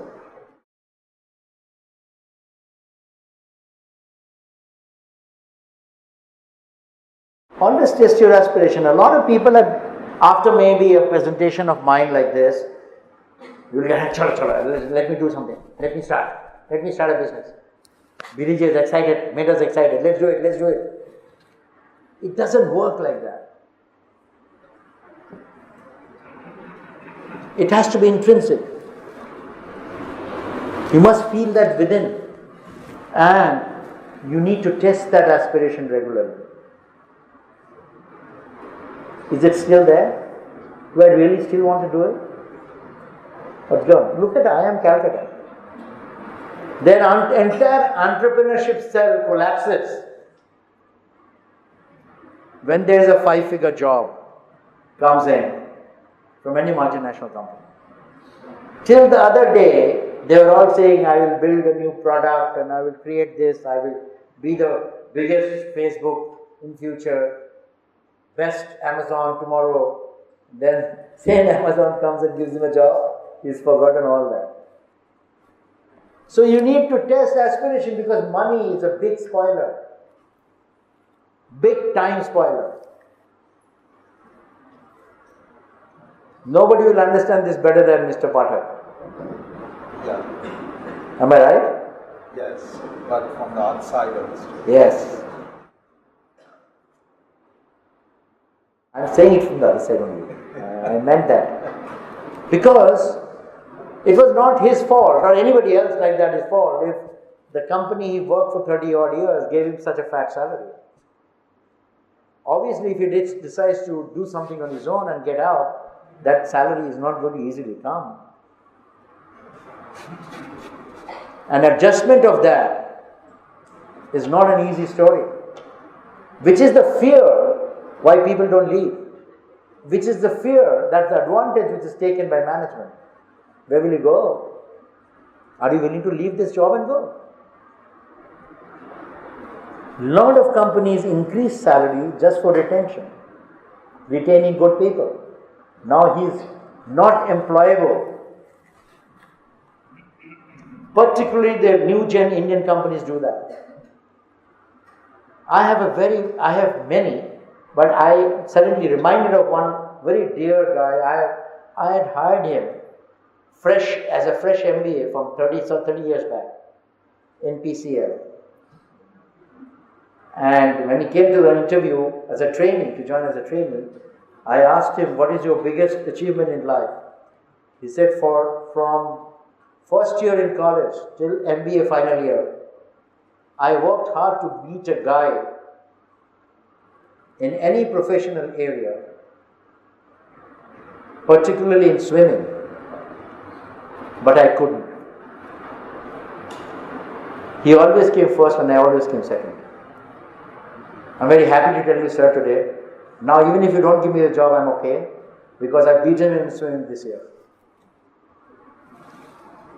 To him, that was the ultimate. He worked all his life to beat him. And in his final year, he beat him. Gurtat Mangat is his name. And I hired him immediately after that. Today he works in Aptech, based out of Delhi, at an unbelievable salary. And he's been pestering me for a job in Globson for the last 2 years. Finally, when I said no, this time he said, I work free of cost for you. I said, Globson can't pay that kind of salary.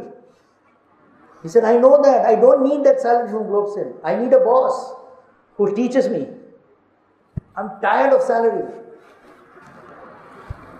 I said, this is something which you fell prey to several years back. They bought you. Now you can't go anywhere.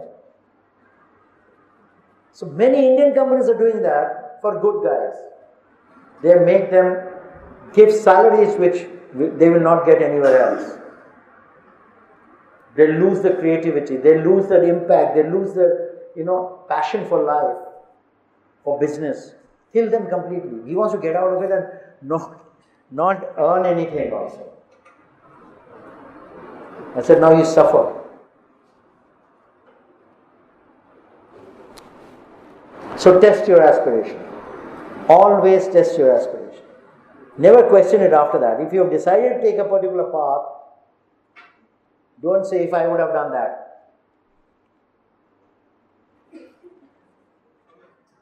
So sustenance is very crucial and critical. How does it all start? First, there is an idea.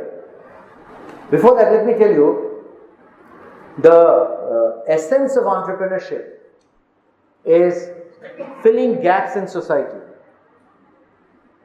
Think, this is the real place I'm going now.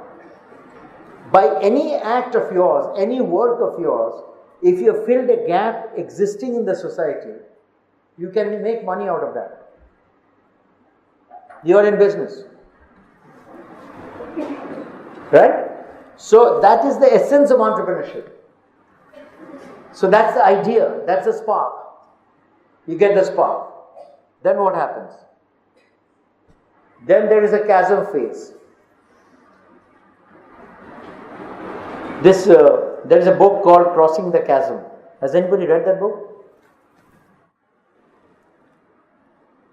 Go to Amazon, find out Crossing the Chasm. The spelling of chasm is given there.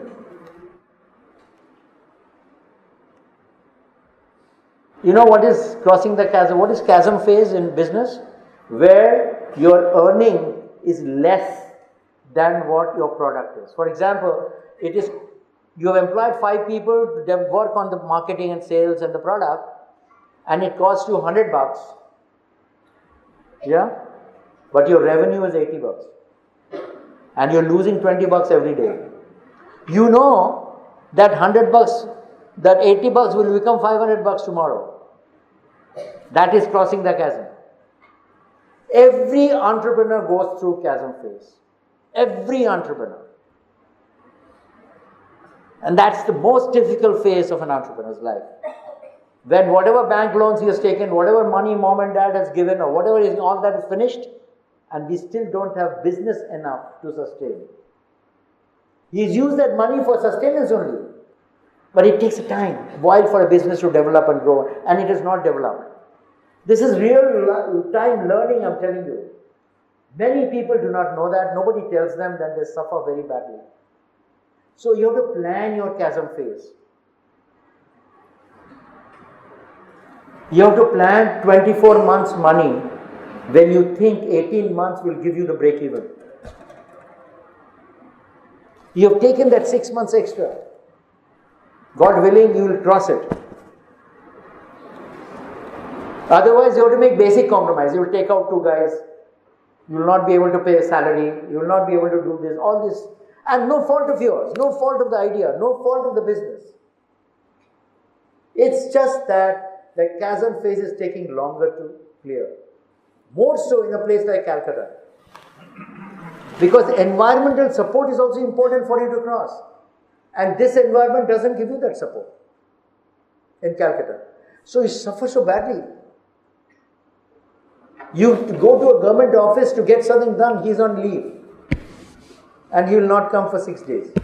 God only knows why. Now 6 days your work will not move, the paper will not move. It is stuck there. But all your expenses will have to be carried on. The salary has to be paid, electricity bill has to be paid, everything has to be paid. But nothing is moving. Because that guy has gone for some goddamn leave.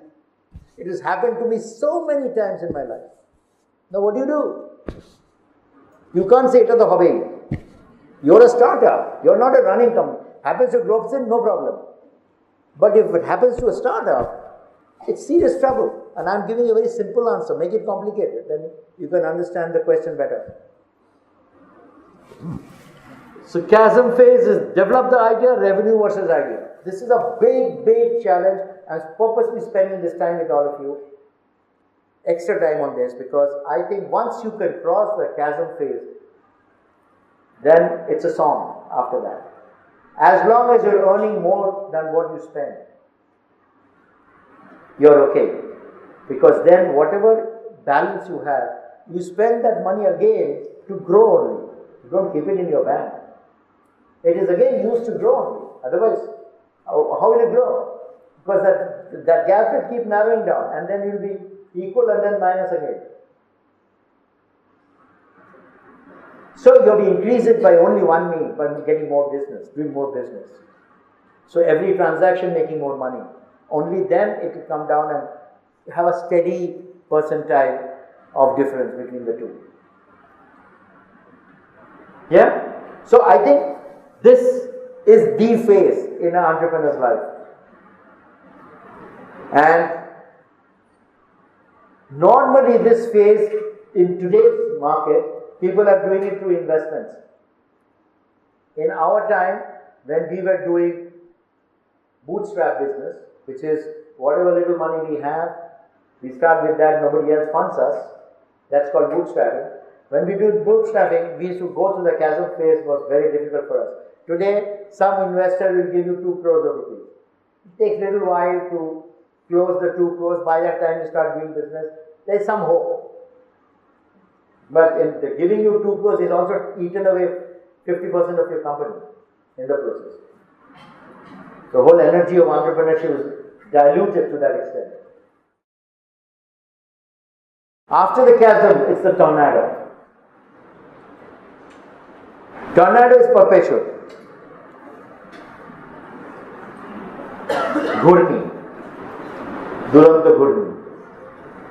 So once you cross the chasm, you are inside the tornado. Don't think your life is beautiful. You are crossing the chasm and entering the tornado, which means business, people, society, continuous issues, continuous problems, continuous things happening, not happening, everything under the sun. Continuous losses. Suddenly you go and somebody breaks your glass panes in the car. Finish, no? Another 5,000 bucks gone. Who's going to pay for that? I'm giving an easier story. There are much bigger ones. So idea, spark, chasm and tornado. These are the 3 phases of a business life. Now these 2 gentlemen will tell me sometime later, not in front of everybody, what phase of life we are in. At times it is better to sustain. They are Gloxian alumni and both of them are entrepreneurs. So I'm saying.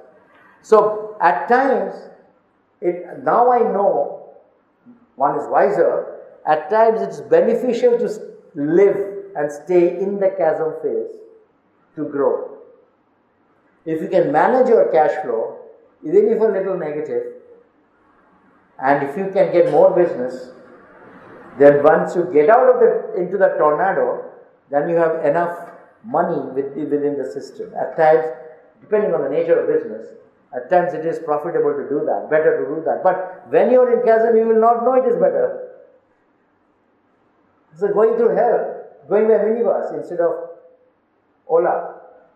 Today very nicely, Ola, come here, tak, tak, tak, tak, tak. In the chasm phase, you will say, oh my God, 342 bucks. Now what do you do? But all this makes you stronger. That is why entrepreneurs are very strong people. You cannot bully an entrepreneur. Very difficult. He has seen it. He has seen all those days. So you just can't say that, I like to balo, balo. It will not work with it. A person who's really gone through a very tough phase in his life. All entrepreneurs go through tough phases. But the joy at the end of the tunnel is what he works for every day in his life. These are the same stretch and stress factors. You see it. And mostly Bengalis here. I know why these days movies is not the thing. You see TV serials, and when somebody cries in the TV serial, you also start crying. Everybody starts crying, right? Kavita. One such lady. Quite possible. And in Bengal, 90%. Women to body is Purush Rapper. Amiya Kori. There's nothing wrong. No, it is wrong, but.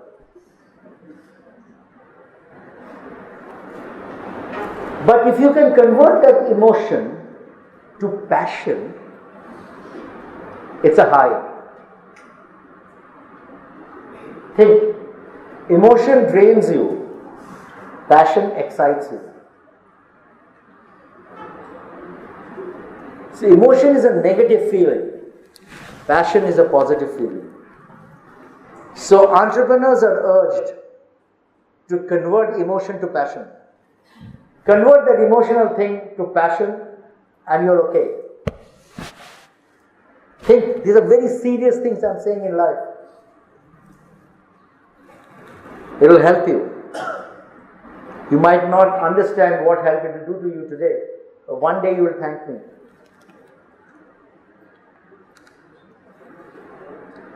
What is the difference between mission and vision? Mission is something which is controlled by you. You can succeed in a mission, you can fail in a mission. Vision is something which is controlled by others for you. Like politics, winning an election. You don't decide. You can keep on giving lectures, but which is why an entrepreneur and a politician has similar traits. Only in this angle. Vision is something which is intangible. Others are making you successful in vision.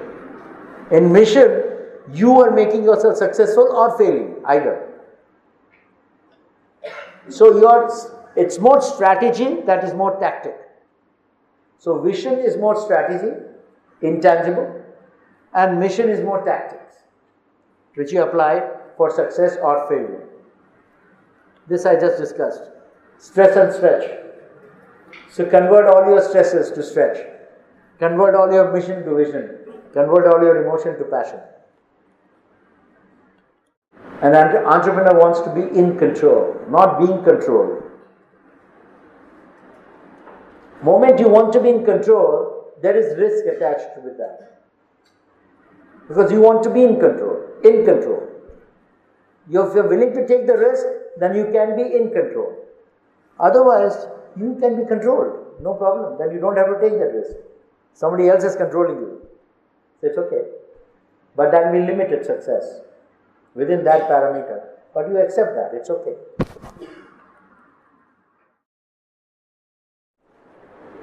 You will see boys, young boys in our days. Uttam Kumar was our days, Rajesh Khanna.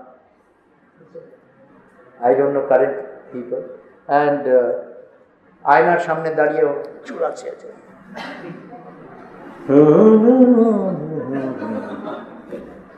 তাই না? নিজের মনে গান গেয়ে যাচ্ছে, নিজের মনে চুল আছে যাচ্ছে, বড় বড় চুল, ছোট ছোট চুল, বড় বড়. So you're fantasizing. This is not being real. You're not becoming Uttam Kumar by doing in front of mirror. Instead of that, you should aspire to be Uttam Kumar. Why not? Sounds so much better. If you are aspiring to be him, then you will think and tell yourself, what is it that I need to be to become like him? What are the things I need to do? And you'll work towards that. That's aspiration. I aspire to be like someone or do something. Like I keep saying, infinity is an aspiration model. When I started Infinity, I told everybody around me, before I started, I told them that the price of Infinity will be 5 rupees per square feet higher than the best building in town. I don't know what the best building is. I don't even want to know.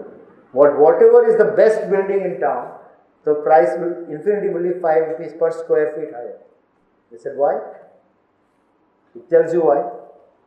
That's my aspiration model. It will be a building you've never seen, you'll never be in.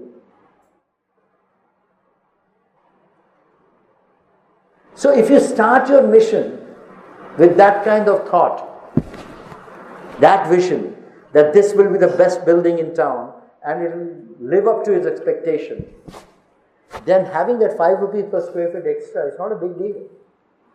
But then you have to work towards it. Everything. I don't know whether I've told you this, but it's proper to tell you about Infinity because it's completely smashed now. It's become a different story now. But in Infinity launch, it's very interesting. In Infinity launch, apart from the movement of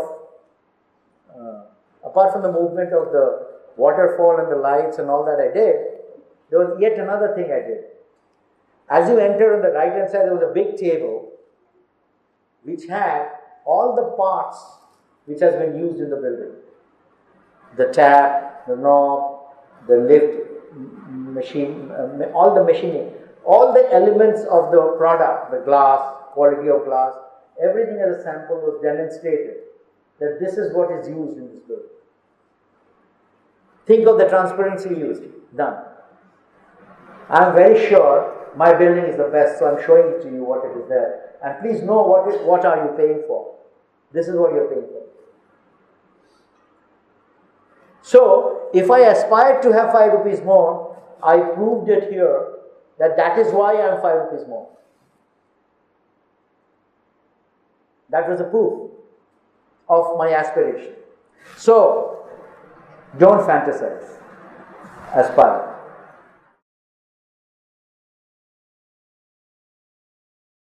For a long time, entrepreneurs don't take salaries, but all their expenses the company needs. Why do you need a salary when your expenses can be met? Just think. When you start answering this question to me, you're talking about already leaving the company or working and for future, something you will say. Na jomate hobe na, keno? Jomate keno hobe? Ba hotat jodi bipod abod hobe company diye debe. Tarpore ar jodi hospitalization hoy company diye debe. Tarpore ar bolo ja kichu bolbo ami bolbo company diye debe. Tale on salary keno darajar? I'm only talking to an entrepreneur. I'm not talking to the manager. Why do you need a salary? You don't need a salary. You just need your expenses to be met. चलो तुम 5-star hotel ही जाओ और ढाबाते ही खेते जाओ जा bill আসবে company দিয়ে দেবে তো তুমি নিশ্চয়ই কোনো কাজের জন্য যাচ্ছ মানে you must be going there to achieve something for your company. You're not wasting your time. Now, mentally to reach this stage will tell you whether you have reached the stage of becoming an entrepreneur or not. This is a mind game. You might not land up doing this, but mentally you should be prepared to do this. And this is testing yourself. You're testing yourself. Are you ready for that? Chale ota di shotti hoy tomar life e, you will not be flustered by that. You will face it. But if you don't think like that, then when it really happens, even if for a short while, you will be completely lost and you won't be able to recover from it. So, think about these things so that you are able to handle any expense will be paid. All your expenses will be paid. Now what do you need? You want to build a house? Okay. Company will book a house for you. Installment chahe, company will pay. Once the money is paid for, he will transfer it to your name. Now tell me.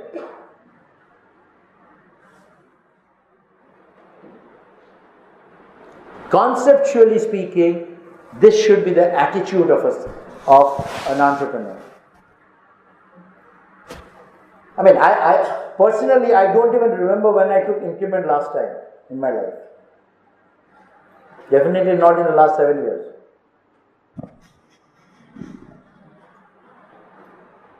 It's not important. What I'm getting is good enough for me.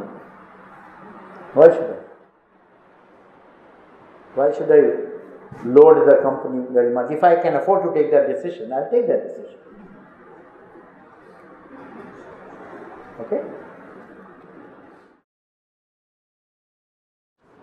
This is the essence of an entrepreneur.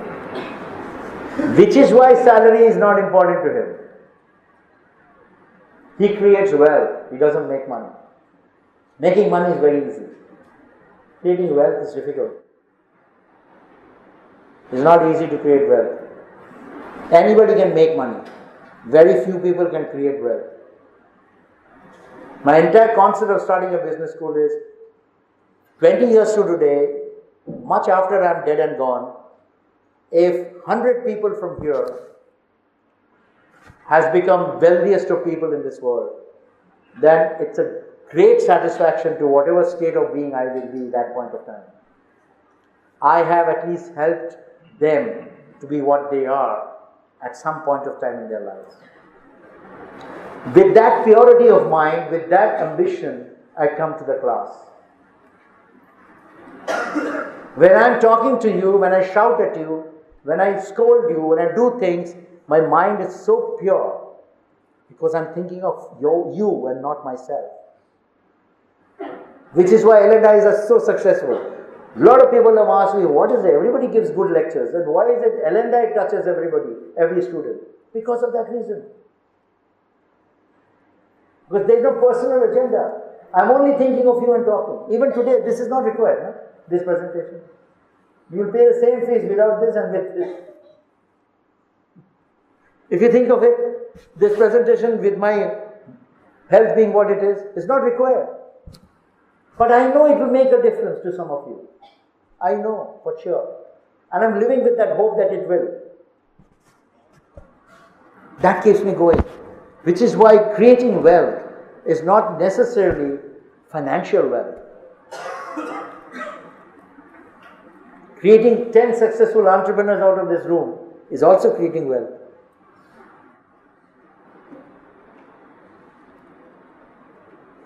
So I am in the business of creating wealth. Right? It's so fascinating to think that way. That is my business. That's what I do for my living. I create wealth. Obviously, if I create wealth, I am a wealthy person. Because whatever I am creating, it comes back to me. Why do people love me so much? Because somewhere, unknowingly, you're getting that body language from me of caring for you, wanting you to do well, wanting you to succeed. That love, that care. So you give it back also. Unknowingly give it back. This tremendous fun in this, tremendous high, feeling of tremendous high. So make money for sure, make money, but if you concentrate on making money, you'll be able to get out of it very fast in life. You will make money very fast. After that, what will you do? Creating wealth is a never-ending process. Devraj, this is what you should teach in embroidery. How do you create wealth? There is more to life. I always believe in this, that there is more to life. We live in a world of unknown. So what we need to do? We need to unlearn from the past. We need to be eternally optimistic. If you are not eternally optimistic, you can't live in today's world. Sooner or later, you will crash.